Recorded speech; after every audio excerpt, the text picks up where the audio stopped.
এর আগেও বলেছি, আজকেও পুনর্ব্যক্ত করেছি, যদি এর কোনো আইনি ভিত্তি না হয় এটি এটি এর মূল্য এর কোনো অর্থ তৈরি হবে না। ফলে আমরা এই আনুষ্ঠানিকতায় অংশ নেইনি, এবং যদি এর আইনি ভিত্তি তৈরি না হয় এটার কেবল আনুষ্ঠানিকতাও থাকবে না, এটি একটি গণপ্রতারণা এবং জাতির সাথে একটি প্রহসন হবে।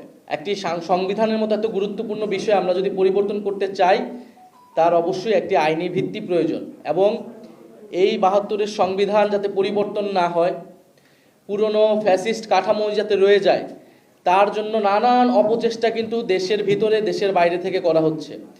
কারণ বিগত ফ্যাসিস্ট কাঠামোর সুবিধাভোগী রয়েছে নানান জায়গায়, ফলে তাদের জায়গা থেকে সেই চাপটা অবশ্যই আছে।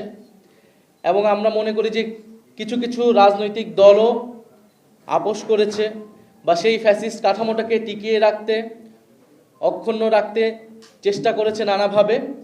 কিন্তু জাতীয় নাগরিক পার্টি এবং আরও কিছু রাজনৈতিক দল এবং অভ্যুত্থানে অংশ নেওয়া ছাত্র জনতার চাপেই কিন্তু সরকার এই কমিশন গঠন, ঐক্যমত কমিশন গঠন, সংস্কার প্রক্রিয়া নিয়ে আলোচনা এবং জুলাই সনদ পর্যন্ত এতদূর এসেছে। ফলে আমরা মনে করি এটি আমরা ৯০-এর পুনরাবৃত্তি বাংলাদেশে দেখতে চাই না। ফলে সরকারের প্রতি আমাদের আহ্বান, রাজনৈতিক দলগুলোর প্রতি আহ্বান এবং জনগণের প্রতিও আমাদের সেই আহ্বান রয়েছে। জনগণ কালকে এটা দেখেছে, পুরা অনুষ্ঠানটাই দেখেছে।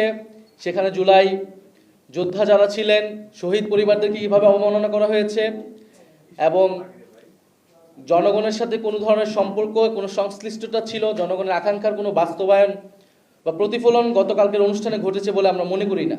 বরং এটি তখনই ঘটবে জুলাই গণঅভ্যুত্থানে অংশ নেওয়া ছাত্র জনতার সার্বভৌম অভিপ্রায় হিসেবে যখন প্রফেসর মোহাম্মদ ইউনূস একটি আদেশ জারির মাধ্যমে এর আইনি ভিত্তি তৈরি করবে, এবং সেই ভিত্তি অনুসারে গণভোট এবং পরবর্তী নির্বাচিত সংসদ এবং গণপরিষদ একটি নতুন সংবিধান তৈরি করবে।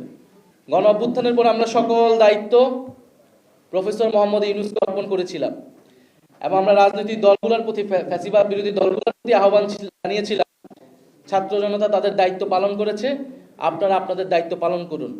একটি নতুন গণতান্ত্রিক বাংলাদেশ আমাদেরকে উপহার দিন, সাংবিধানিক সংস্কার করুন, দেশের অর্থনৈতিক সংস্কার করুন, জাতীয় সরকার গঠনের মাধ্যমে ঐক্যবদ্ধভাবে দেশকে নেতৃত্ব দিন, পরিচালনা দিন।